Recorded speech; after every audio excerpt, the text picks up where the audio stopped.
Good evening and welcome back, ladies, gents and Pikachus. Hope you had a wonderful Sunday. I know I had quite a good one, so it's been nice and restful. But I've been going through my comments like I do at the end of every day. And there's a few rather worrying ones in there for me anyway, so I wanted to go through a few things with you. In just a minute I'm going to sit down to record tomorrow's power preaching video. We're going to be going through Galatians, which is letters from Paul to the Galatians. And before I get to that, I wanted to broach the subject of biblical prophecy. What is a biblical prophecy? And why do I think I can interpret these things? Well, I have another prophecy for you. Woo! Secret prophecy! My prophecy is I am going to make some mistakes in these prophecies when I'm interpreting them. That's obvious to me. And I've never ever made the claim that I'm not going to make a mistake. Like I always say, these are my interpretations, my opinions. And although this book here is full of actual biblical prophets who are 100% accurate, because these were written such a long time ago and now translated into our language, it's very difficult for us to make sense of them, to interpret them correctly. That's why I make my videos. I'm trying to give you guys a hand by providing my interpretation after much reading. What do I think these things mean? When do I think they're going to happen? And so far, I've actually been fairly accurate. Most of the things I have done have been accurate, at least to a week of me when the date I said it was going to happen. And the events have actually been completely accurate that I have read and interpreted out of the Bible. So we had the initial October invasion in October last year. We had the October-November strikes in Syria this year.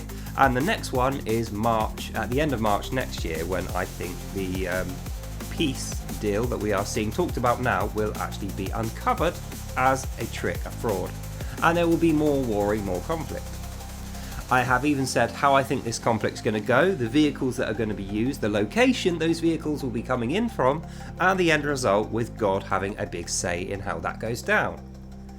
But please keep in mind, I am just a regular everyday dude. I'm just another Christian. I'm not a biblical prophet.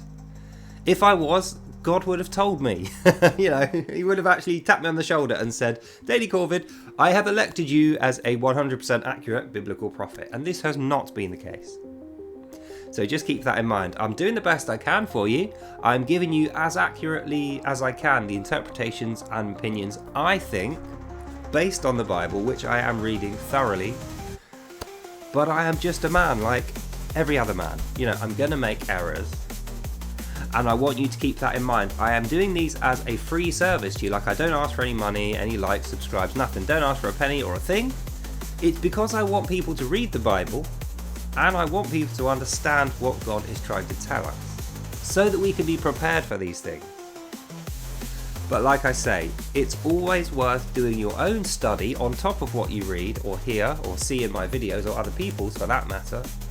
Read the Bible yourself, pray on it, speak to other Christians, and try and figure out for yourself, try and discern the truth for yourself, what is going to happen up ahead in future, because that is why we are given these prophecies.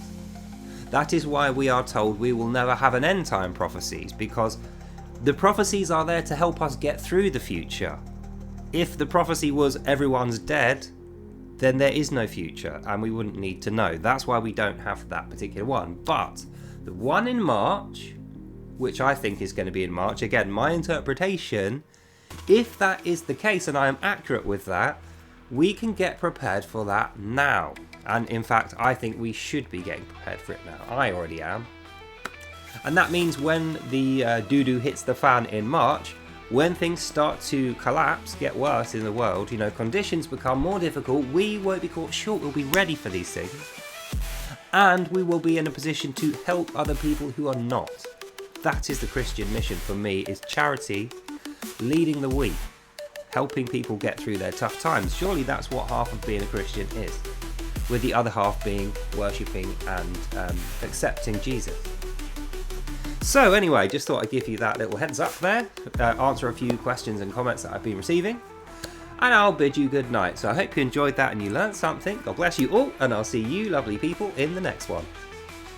Bye now. So that's all for tonight, ladies, gents and Pikachus, beloved audience members of the internet.